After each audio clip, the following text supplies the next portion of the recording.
तो आज की कक्षा आठवीं आठवीं कक्षा में हमारा आज का विषय है विषय गणित।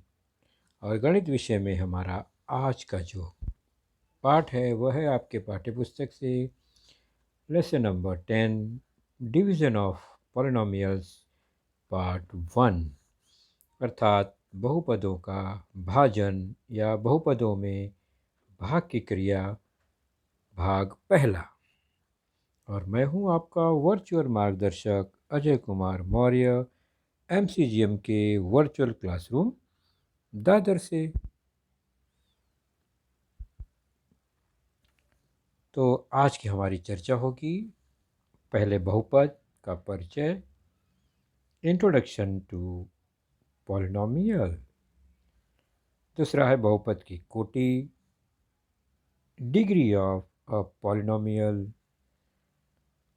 और उसके बाद हम देखेंगे एक पदी में एक पदी से भाग, अर्थात to divide a monomial by a monomial.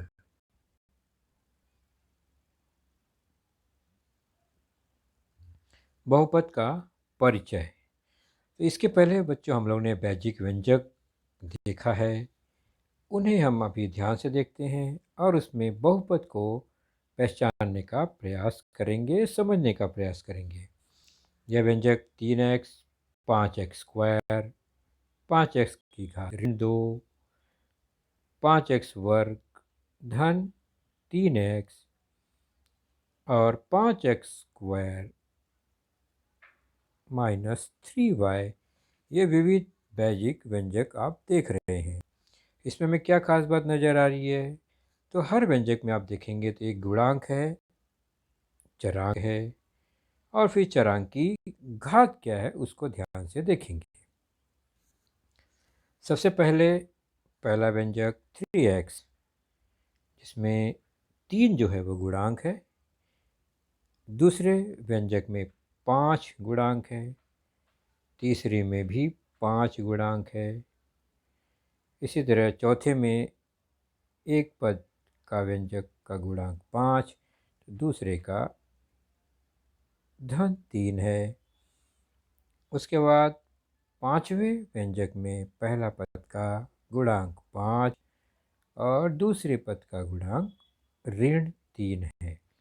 तो व्यंजकों में गुणांक हमने देखा। इसके अलावा भी कुछ है, तो वह है कुछ अक्षर जिसे हम चर या चरांक कहते हैं। पहले व्यंजक में चरांक x, दूसरे व्यंजक में भी चरांक x, तीसरे व्यंजक में भी चरांक x है। इसी तरह अगले व्यंजक में भी चरांक x ही है। आखिरी व्यंजक में चरांक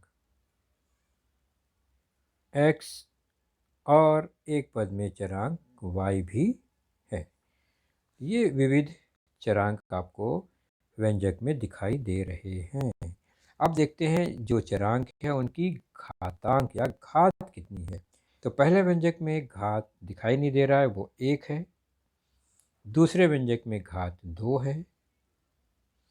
तीसरे व्यंजक में घात ऋण 2 है। तीसरे व्यंजक की घात पहले पद का 2, दूसरे पद में 1।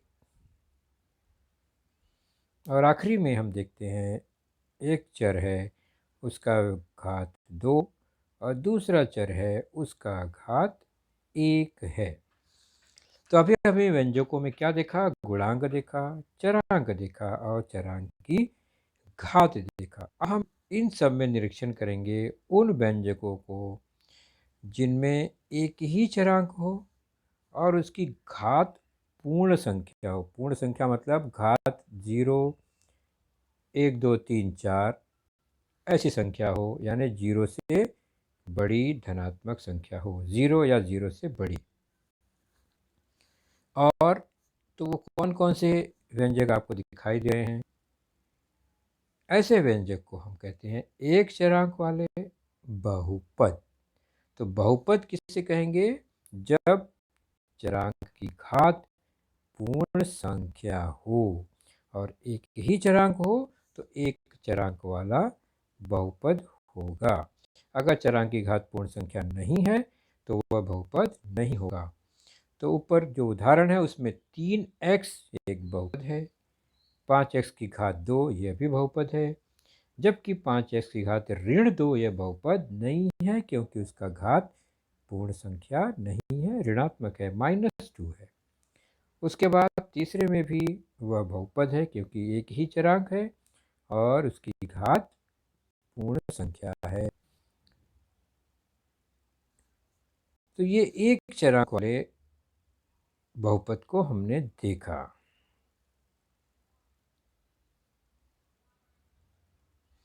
अब देखते हैं बहुपद की कोटि। हमने बहुपद में चरांकों की घात को देखा, अब हम बहुपद की कोटि देखते हैं या बहुपद का घात देखते हैं, चरांक का नहीं, बहुपद का घात। तो बहुपद का घात क्या होता है? Degree of a polynomial. उदाहरण के तौर पर हम बहुपद और चरांक की घात को पहले देखते हैं, उसके बाद हम बहुपद की घात या कोटि को पहचानेंगे। यह एक बहुपद है 3x की घात 3 ऋण 7x की घात 2, जिसमें 7x की घात 2 धन x। दूसरा है 9x की घात 3 ऋण 7x की घात 2 धन x की घात 5। तीसरा बहुपद है 5x की घात 7। अब पहले बहुपद में हम चरांकों के घात को देखें तो 3, 2 और 1 नजर आ रहे हैं। तो ये चरांक के घात हैं विविध पदों में।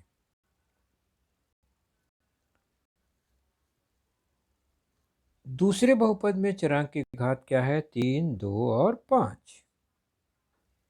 और तीसरे बहुपद में चरांक की घात है 7। अब पहले बहुपद में चरांक की घात सबसे बड़ी घात है 3, तो बहुपद की जो कोटि है वह हो जाएगी 3। तो जो सबसे बड़ी घात है चरांक में वही बहुपद की कोटि या बहुपद का घात होता है।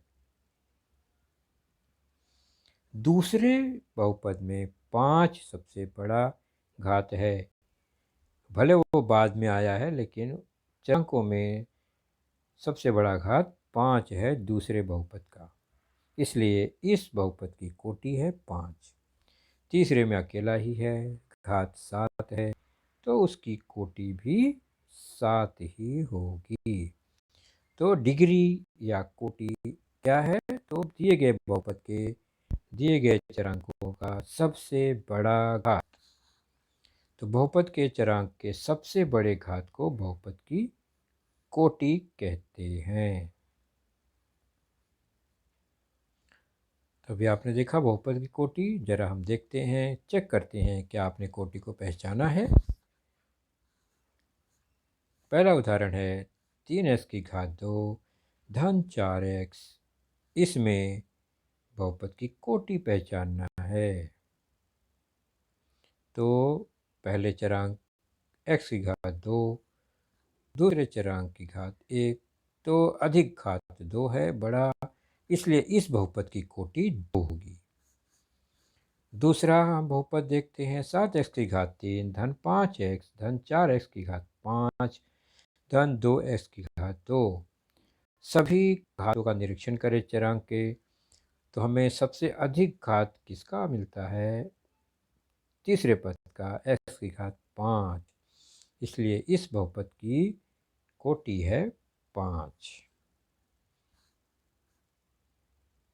तीसरे में x अकेला है, तो वहाँ पर घात 1 है, कोई घात दिखाई नहीं दे तो वह 1 होता ही है। तो इस बहुपद x की कोटि है 1।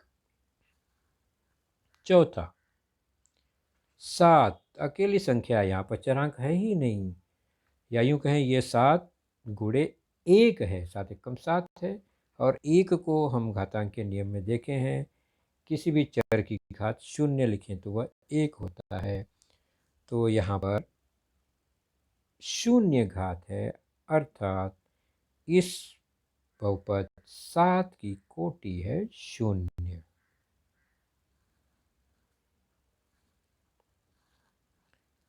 उसके बाद बहुपद के प्रकार जो कि पद की संख्या अनुसार होती है, उसे हम जान लेते हैं। बहुपद, पद की संख्या, बहुपद का प्रकार। पद की संख्या धन या ऋण से अलग की गई होती है, अर्थात दो पदों में योग की क्रिया या घटाने की क्रिया हो तो वो अलग अलग पद हो जाते हैं। जैसे कि 5x की घात 7, ये एक अकेला पद है, भले उसमें 5 भी है, x भी है, लेकिन गुणे से जुड़े हुए हैं, इसलिए वो एक पद हुआ।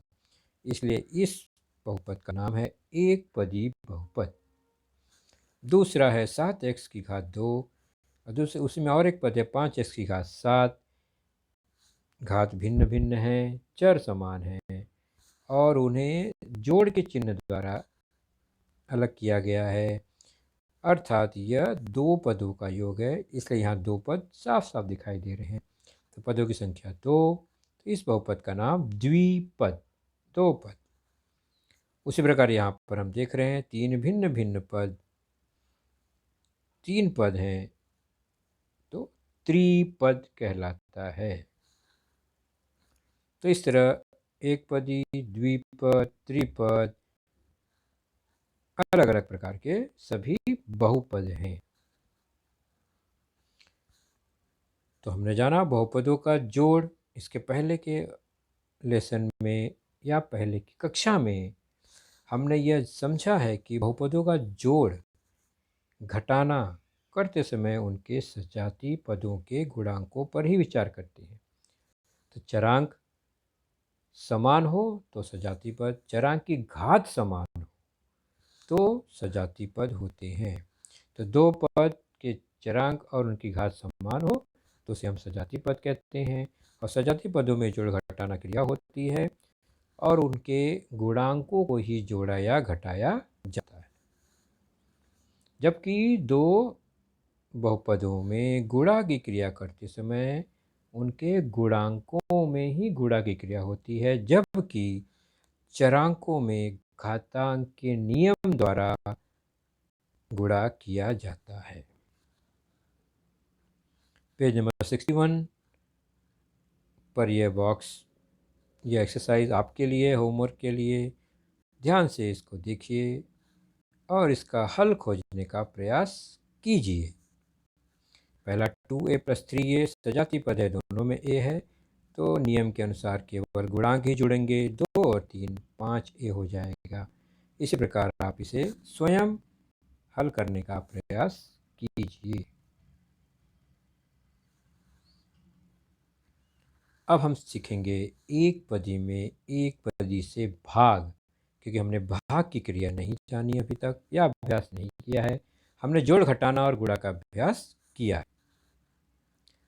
To divide a monomial by a monomial। पहला उदाहरण देखते हैं, 15p की घात 3 भाग 3p।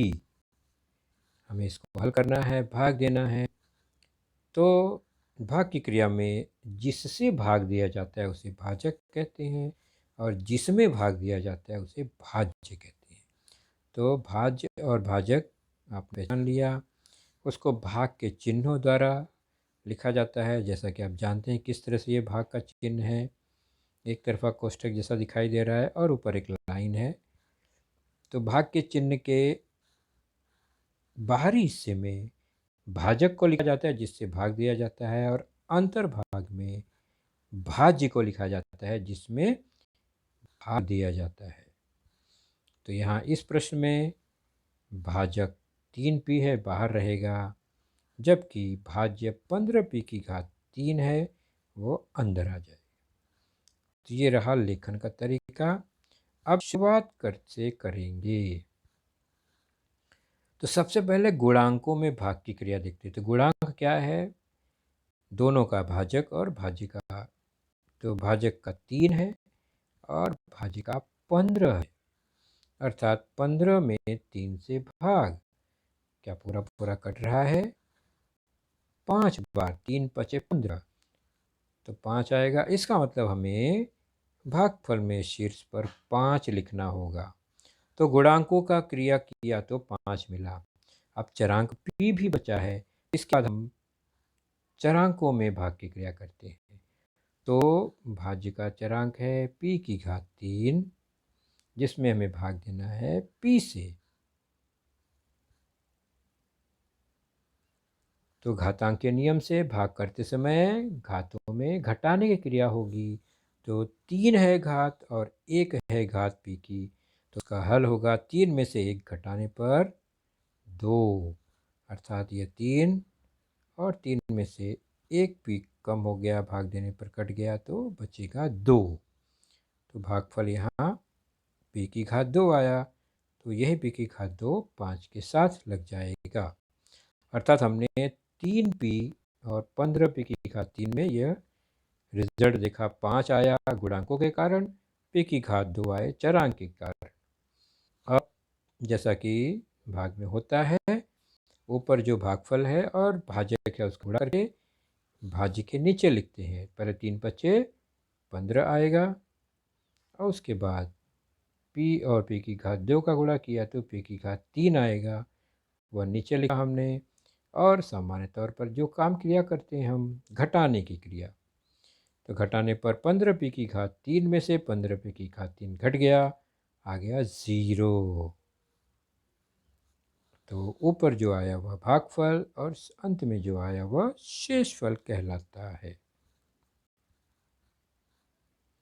तो सबसे पहले गुणांकों में भाग की क्रिया की हमने, फिर चरांकों में भाग की क्रिया की, घातांक का नियम लगाया और प्रश्न को हल किया। एक और उदाहरण देखते हैं। -36x की घात 4 भागे -9x। तो सबसे पहला काम उसे चिन्ह में लिखना। यहाँ पर -9x भाजक, -36x की घात 4 जो है वो भाज्य है। सबसे पहला काम गुणांकों में भाग की क्रिया, गुणांक है भाजक में -9 और भाज्य में -36। तो ऋण 36 में ऋण 9 से भाग देंगे, 9 चौक 36, धन 4 आएगा, वो हमने कर लिया, ऊपर लिख दिया। उसके बाद चरांकों में भाग की क्रिया, चरांक है अंदर भाज्य x की घात 4 भाजक x की घात 4 में x से भाग देंगे तो 4 में से 1 कम हो जाएगा, x की घात 3 हो जाएगा, वो कहाँ लिखेंगे, ऊपर भागफल के स्थान पर।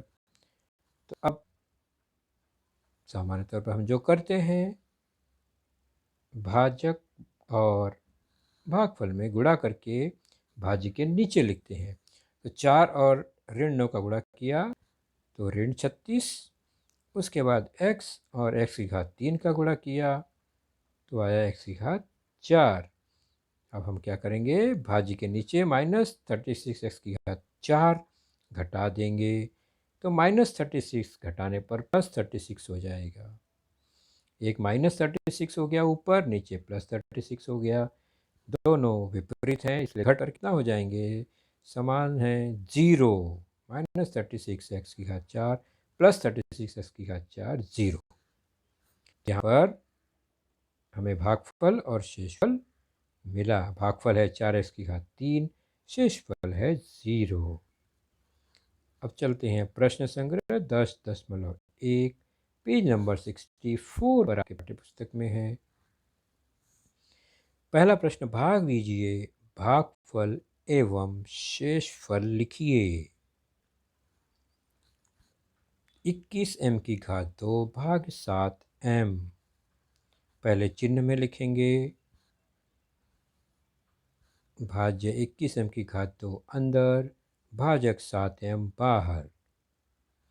अब गुणांकों में भाग की क्रिया, 7 और 21, 21 में 7 से भाग देंगे, 7 का पहाड़ा पढ़ेंगे, 7 तरीके 21, 3 आएगा। तो 7 और 21 में क्रिया कितना आएगा, 3। और फिर m यानी चरांकों में भाग की क्रिया करेंगे, तो m और m की घात 2, m की घात 2 में m से भाग देंगे तो 2 में से 1 m घट जाएगा, 1 m बचेगा, मतलब m की घात 1 या केवल m, वह भी लिख दिया हमने। अब क्या करेंगे, जो भी भाजक है और जो ऊपर भागफल आया उसका गुणा करके भाज्य के नीचे लिखेंगे। 7×21 m की घात 2। अब घटा देंगे। घटाने पर देखते हैं दोनों समान पद है तो 0 आ जाएगा। इस तरह हमें यहाँ पर भागफल क्या मिला, भागफल मिला और शेषफल क्या मिला, तो भागफल है 3m, शेषफल है 0। तो इस भाग की क्रिया में भागफल 3m, शेषफल 0। अगला प्रश्न, प्रश्न क्रमांक तीसरा है -48p⁴ डिवाइडेड बाय -9p²। तो यहाँ पर अभी हमें भाज्य और भाजक को लिखना है चिन्ह बनाकर, और इस तरह से हम लिखते हैं। आपने समझ लिया। अब गुणांकों में क्रिया देखेंगे। -9 और -48 है, कैसे लिखेंगे? 9 के 12 में 48 तो आता ही नहीं है। तो हम यहाँ पर भाग देकर संक्षिप्त देखने का प्रयास करेंगे। संक्षिप्त रूप, तो -48 में -9 से भाग देना है, बटे में लिख के काट के देखते हैं। 3 त्रिक 9, 3 एकम 3, 3 छक 18, 3 से कटा, संक्षिप्त हो गया 16/3। माइनस माइनस कट ही गया, 16/3 आया। इसका मतलब हमें ऊपर भाग में क्या लिखना होगा? गुणांकों के भाग की क्रिया से मिला 16/3। उसके बाद चरांक की क्रिया, चरांक देख ही रहे हैं हम। चरांक क्या है? p की घात 2 भाजक में और p की घात 4 भाज्य में। p की घात 4 भागे p की घात 2, तो 4 में से 2 घट गया, p की घात 2 बचेगा, वो ऊपर भागफल में लिख दिया। तो इस तरह से ये क्रिया हुई हमारी। अब अगली क्रिया क्या है? तो भाजक और भागफल में गुणा करते हैं। तो जो कि 16/3 और -9 का गुणा करेंगे अगर, तो -48 ही आएगा। और p का वर्ग गुणा करेंगे तो p की घात 4 आएगा। उसको हमने भाज्य के नीचे लिखा, और घटाने की क्रिया करने पर -48 जो है प्लस हो जाएगा। दोनों समान पद दिखाई दे रहे हैं, चिन्ह अलग है, घटाने पर 0 आएगा। और यहाँ पर हमें भागफल मिल जाएगा 16/3 p का वर्ग, और शेषफल प्राप्त हो जाएगा 0। देखा किस तरह से ये भाग की क्रिया हुई? एक पदी में एक पदी से भाग।